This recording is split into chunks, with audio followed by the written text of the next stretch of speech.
What is going on, everyone? Welcome into Big Time Football Talk. So today I want to talk Texas A&M football. I think, first of all, I want to start out by saying this about Texas A&M. This should have been a playoff team last year. They should have been in over Notre Dame. This was a tremendous football team. Kellen Mond really led the way and set the tone for this team.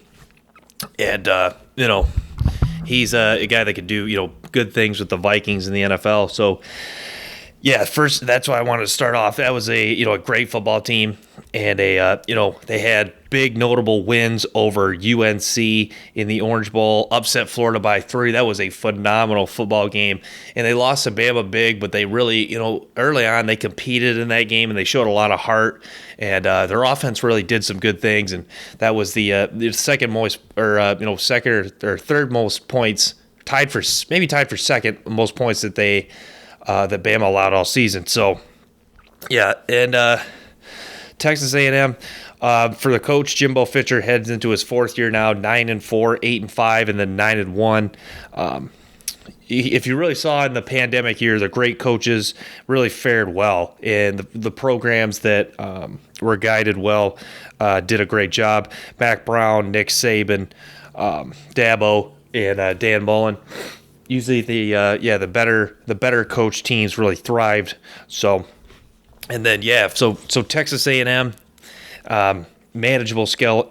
Alabama at home, home versus Auburn, and then they avoid Florida and Georgia out of the East, and then at Ole Miss, at LSU are some of their only real tough games. Arkansas, Missouri, some of the other games they play, very winnable games. Colorado out of conference, so. But yeah, let's get to it. Key players. Best running back in the country, Isaiah Spiller. Isaiah Spiller is such a smooth, fluid runner. He has just tremendous vision. I watch on some screenplays, he gets the ball and just makes an incredible move and does a good job of just finishing runs. So physical, is able to run through guys and break tackles pretty effortlessly. Got a couple good young running backs too that they'll get the ball to. So. And this is really a team that is recruited so well in the past few years. 8th best class in 2021, 6th in 2020, 4th in 2019, 17 and 18. But that was Jimbo Fisher's first recruiting class, and they did a pretty darn good job that year. So that was all according to 24/7 Sports. Demarvin Lille, the more I've watched him, he is just a guy that's all over the field. He's that difference maker on the defensive side of the ball. Yeah, Demarvin Lille is only going to be a junior. He started since he was a freshman back in 2019. He's just such a physical specimen. Kick and play and D tackle. You watch A&M games, he seems like he's in on just about every darn tackle. And if I could go back, I'd put him in my top 10 players for 2022 NFL draft. Now that's how highly I think of Lille. He's by far, if he's listed as D tackle, he's by far the best D tackle in the country. And a game changer like him is going to be crucial to their season. An improved defense that only allowed 21.7 points per game in the conference slate. They got talent on all three levels, like I said about recruiting. Leon O'Neal Jr. at safety, he's a guy like Lille that's all over the field. Jalen Jones has played some pretty good football at corner. And, the O-line's a little concerning, but they do have Kenyon Green coming back, pretty good guard. So, and this is a team, I watched A&M, and I wasn't really expecting them to be a team that really, turns to the run and, leads that way and, really kind of grinds out. But in the Florida game and LSU game, South Carolina, several games that I really broke down, they really led with Isaiah Spiller. It was super impressive how they just ran the ball so effectively. And, their receivers aren't bad. Who was the one guy that was hurt, 81. I forget what his name is, but he had a tremendous first few games, had a monster game against Florida, and then a season-ending injury. But so hopefully they'll get him back. But Anaya Smith, Chase Lane, those are pretty quick receivers that pretty solid players. Jalen Werdemeyer, the tight end, all SEC tight end, is back.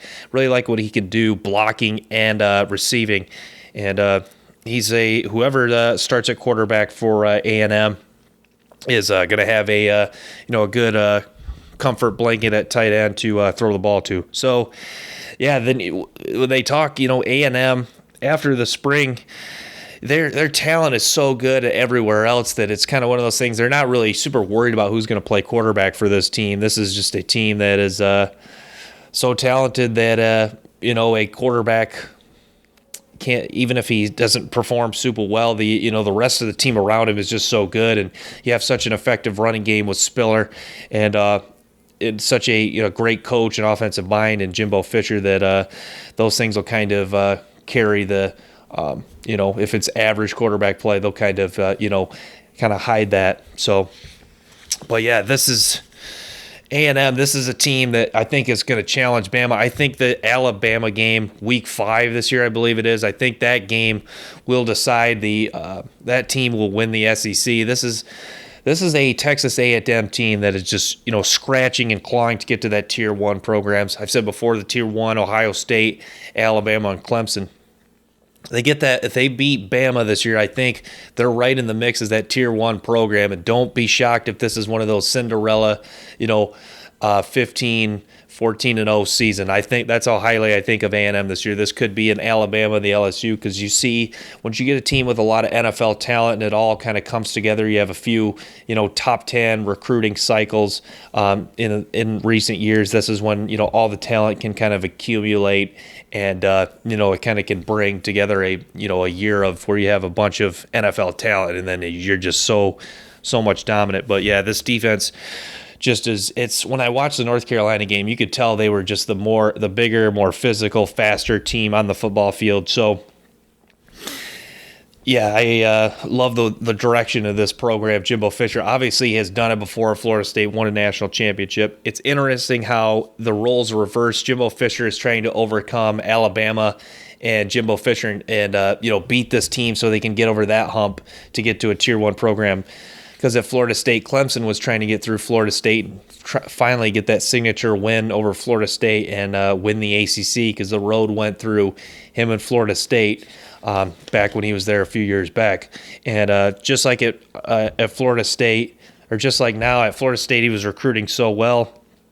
And that's the last point I have. Just maybe this is the year everything just comes, right into place for the Texas A&M football Aggies. And I think a lot of people, I'm sure SEC fans, obviously Alabama and A&M fans, have that game versus Alabama circled this year. Because with a manageable schedule, this is setting up real nicely for the Texas A&M Aggies. So that's why I believe that this is truly a team that is, scratching at the Tier 1 door, and this is a dangerous team for the 2021 season. So keep your eye on the A&M football Aggies heading into 2021, and more notably the Week 5 game against Alabama. So thanks so much for tuning in, guys. Make sure to stay tuned for more clips from the show. Till next time, peace.